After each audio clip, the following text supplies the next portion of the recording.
students demand war with Japan, and they're forbidden to continue their journey to Nanking. Armed college men prevent the station master from giving stop orders to the trains, and in spite of the posting of General Chiang's orders, the students are determined to carry on, and no one stops them.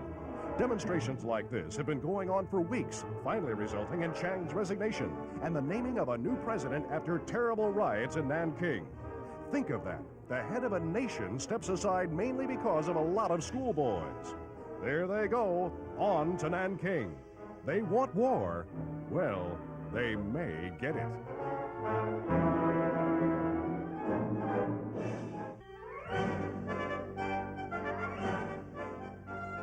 The good ship Portland brings a distinguished German visitor, but at his own request, his reception is much more sedate than the welcome he received last year.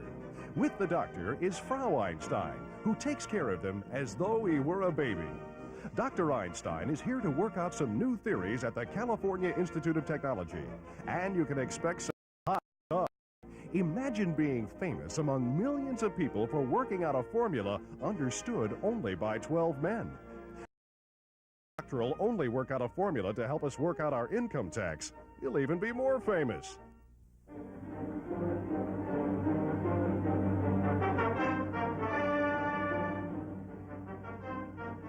Every available man is needed for real work.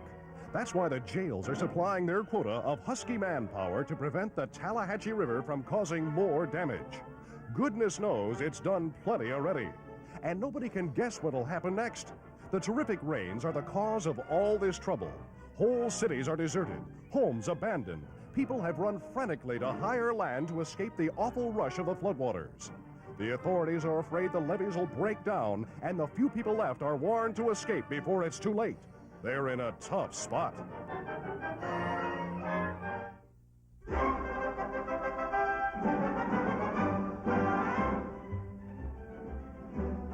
The famous finals of the 10,000-meter race. The world's fastest skaters have qualified for the event. The rules require that each man has to take the lead for 2 circuits, and the pace is slow at the start. They're saving their strength for the final sprint that'll bring the victory to either Canada, Norway, or America. The excitement grows as they get closer to the last round. The skates begin to move faster and faster. The bell lap, the final circuit. Jaffe has splashed ahead of Ballegrud of Norway and Stack of Canada. It's a free-for-all now, and the crowd goes insane. Close to the ribbon, Jaffe heaves himself ahead and comes through to win by a nose. With Eddie Wedge, a good sliding partner, into 4th place. One of the most sensational finishes ever seen in an Olympic meet, giving America a clean sweep in the skating events, thanks to Mr. Irving Jaffe of New York. Time, 19 minutes, 13 and 6/10 seconds. And now for another thrill. America's trailing Switzerland in the bobsled race by half a second. It's the last chance, and it's up to Curtis and Hubert Stevens. They're off like a flash in their steel runners, which they've just heated so they'll bite into the snow. The daredevil drivers throw all caution overboard. They keep their feet away from the brake. It's now or never. Faster and faster down the Hovenberg run.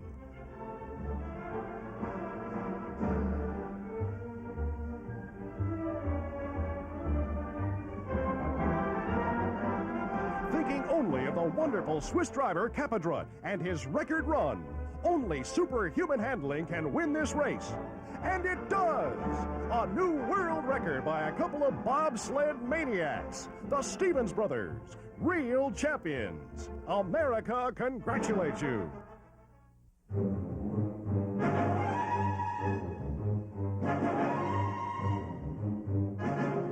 All England is grieving, and every British heart is with His Majesty's fleet, conducting the last services for the officers and men of the M2 over the very spot where the unhappy submarine lies buried 100 feet below.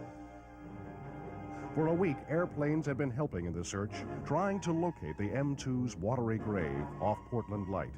Day and night, the Navy continued its search, looking for oil spots and wreckage that might be a clue to the missing undersea boat, hoping against hope. Sister submarines stood by to help, but it was no use. The 61 brave men were doomed.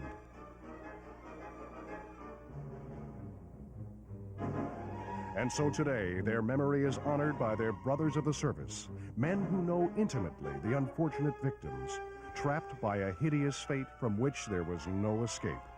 But England is proud of her loss, no prouder than the widow of Commander Leathers of the M2. Her wreath is last, and her card reads, "In memory of my husband and the officers and men he had the honor to command." A beautiful epitaph.